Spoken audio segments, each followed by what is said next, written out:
Hello guys, magandang araw sa inyo. So itong video ko today guys, i-share ko lang sa inyo for awareness itong kuha ng CCTV namin nung November 9 pa to guys. So kung mapapansin nyo dito, si ating nakapayong is nagpalingon-lingon nga siya dito sa aming munting tindahan. So ayun nga guys, alam nyo naman na ako lang yung nagbabantay dito sa aming munting tindahan every Monday to Sunday ng afternoon. So after lunch guys is dumarating na nga yung asawa ko and katuwang ko lang nga siya. And syempre after din niya sa work nagiging katuwang ko nga siya dito sa tindahan. Pero ito guys, ang date nito is nung November 9 nga siya. So linggo ito pero 11:29 pa lang. So wala pa yung asawa ko nito. Dahil nga wala pa nito yung asawa ko guys, syempre sarado din yung kabilang store guys kasi Sunday to. And ayun nga, medyo marami-raming bumibili sa akin. Pa isa-isa pa balik-balik. Ayan. And ito nga, may inaasikaso nga akong bumili. So dito guys is medyo nag-isip na rin ako or nagtaka kasi itong si ate nga ay nakapayong dito sa loob ng aming store kahit na may lilim naman pero nakapayong siya. So inilagan ko pa nga yung payong niya dyan that time kasi nga napatingin din ako sa kanya, so bakit nga ba siya nakapayong, pero hindi ko na rin masyadong pinansin guys kasi nga may mga bumibili nitong time na to. So after nyan guys, etong customer ko na to, yung lalaki, pagkaalis niyan, eto nang si ate ay lumapit sa akin is magpapa-Gcash daw siya ng 1,000 pesos. So cash out to guys ha. Nung sinabi niya nga sa akin guys na magka-cash out siya, sabi ko pa send na lang sa number. So ito yung color white dyan. Sabi ko pa send na lang dyan. Tapos sabi niya nga sa akin is dun daw sa isang number na send. So yun daw kasi yung sinave niya. Kasi kami guys, ang ginagawa namin sa Gcash, kasi yung number ko is mabilis akong malimit.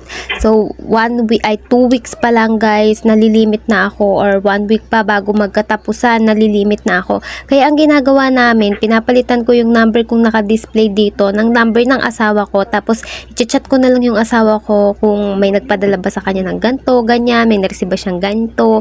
So ayun guys, ganon. So nitong time na to kasi guys, hindi kasi kaagad nag-reply yung asawa ko nito guys para sabihin sa akin kung may na-receive ba siya. So medyo matagal siya bago naka-reply. Tapos ayun nga, ang ginawa ko na lang is chinek ko na nga lang yung resibo. So ayan, ang chinek ko yung reference number, yung time, yung date. So tama naman. Ang mali ko lang dito guys is hindi ko na double check yung price na nakalagay. So basta nakita ko lang yung 1 tapos 000. Hindi ko na nabilang yung 0. Tapos ayan, sabi ko nga okay na yun. Basta sinend ko na sa asawa ko yung picture niya. Tapos ayun, binigay ko na yung 1,000 pesos. Hindi namin alam kung sinadya niya ba talaga yun, nang scam ba talaga siya sa amin, or na-scam din siya. Kasi guys, before naman siya umalis is tinanong niya naman sa akin kung nasend na daw ba. Hindi din namin alam kung napag-aralan na ba nila kami dito kasi nga may 5 buwan na rin kami dito guys na nagtitinda, and ganun nga palagi yung ginagawa namin every month. Kapag malapit na yung katapusan, nag-change nga kami ng number. Buti na nga lang guys, meron nga kaming CCTV dito and hindi siya nakita ni ate kasi itong naka-display dito sa taas guys na bits na chichirya is natatakpan niya yung CCTV kapag nandito ka nasa labas ka guys. Hindi halata yung CCTV namin kasi nga nakagilid lang siya. So marami yung hindi nakakapansin yan, lalo na kung hindi naman magsasalita yung nasa CCTV. Kasi guys, minsan nagsasalita yung anak namin yan, pinaglalaruan, kaya napapansin yan. Pero kung ordinaryo ka lang na bumibili and hindi mo balak mag-check talaga dito sa aming tindahan, hindi mo talaga mapapansin yung CCTV namin. After ng ilang minuto guys, after ko magpaligo kay Patantan, nakita ko yung cellphone ko na ang daming missed call ng asawa ko. Ayun, tapos tinawagan ko siya guys, and ayun nga, nagulat ako sa sinabi niya, na yung sinasabi niya sa akin na nag-send daw ng 1,000 pesos, ang nakalagay 10,000, and ang pinadala nga lang daw sa kanya is piso.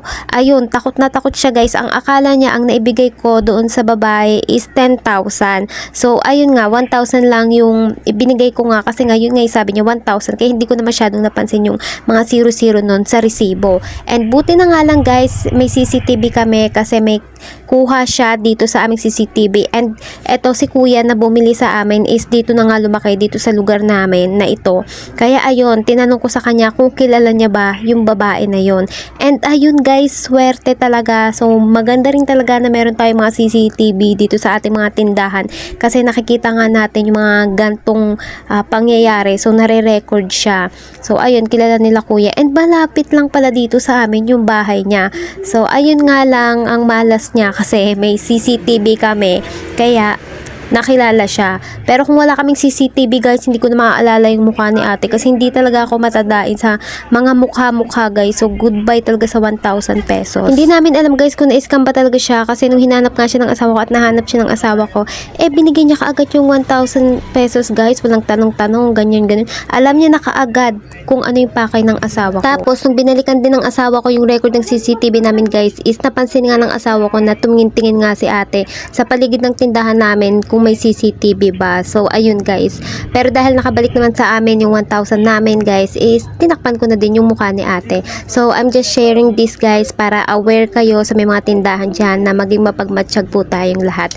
Keep safe din guys and syempre more benta sa ating lahat. So, yun lang muna sa ngayon guys. Thank you for watching. Bye!